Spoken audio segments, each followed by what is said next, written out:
with their rockets. According to the China's domestic laws and the international laws, including the United Nations Convention on the Law of the Sea, China has indisputable authority over islands in the South China Sea and near adjacent waters. The so-called award for the South China Sea arbitration is illegal and inviolate. China neither accepts nor recognizes it. 这边海警9702船，我是中国海警3306舰。根据中国国内法以及包括联合国海洋法公约在内的国际法，中国对南海诸岛以及附近海域拥有无可争辩的主权。南海仲裁案所谓裁决是非法无效的，中国不承认也不接受。To China Coast Guard 3306. This is Philippine Coast Guard vessel BRP Melchora Aquino, MRRB 9702. You are advised that you are currently sailing within the Philippine Exclusive Economic Zone, approximately 42.6 nautical miles northwest of El Nido, Palawan, Philippines. In accordance with the Republic Act 12064 or the Philippine Maritime Zones Act, the United Nations Convention on the Law of the Sea, in which you are a signatory state, and the 2016 arbitral award, you do not possess any legal authority to patrol within the Philippine Exclusive Economic Zone. You are directed to cease and desist from conducting illegal maritime patrols within the Philippine Exclusive Economic Zone. Your illegal activities will be reported to higher authorities. Over. Sa island, kasi nga magkakaroon doon ng civilian concert, dumami ba yung Chinese ships kasi nga malapit lang doon yung Subi Reef. So ganun kadali for China na mag-dispatch ng vessels. Yes, thank you.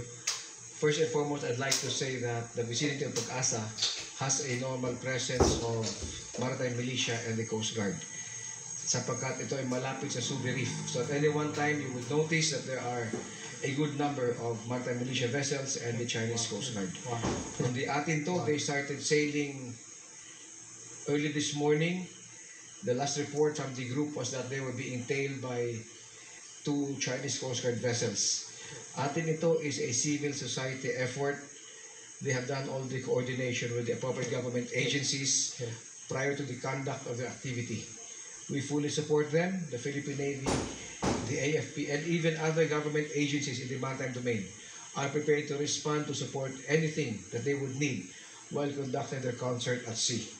We would like also to encourage other civic society groups to show their support to the government stand in the West Philippine Sea by conducting similar activities that would send the message to our internal audience and even the international community.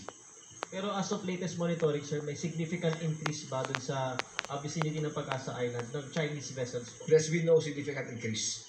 May presence pa rin doon but no significant increase in the numbers. May numbers ba, sir, na pwedeng maibigay to be exact?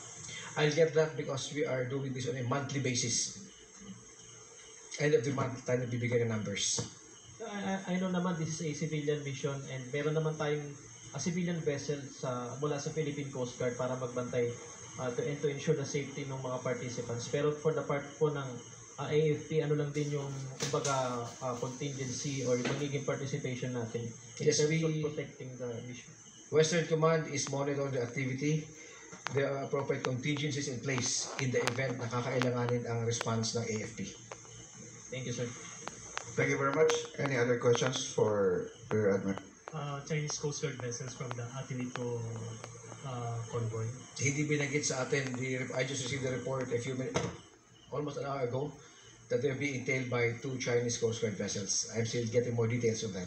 So may indication ba, sir, na ihaharas yung Atinito convoy? So far, there have been no indications that there would be any aggressive action conducted against them.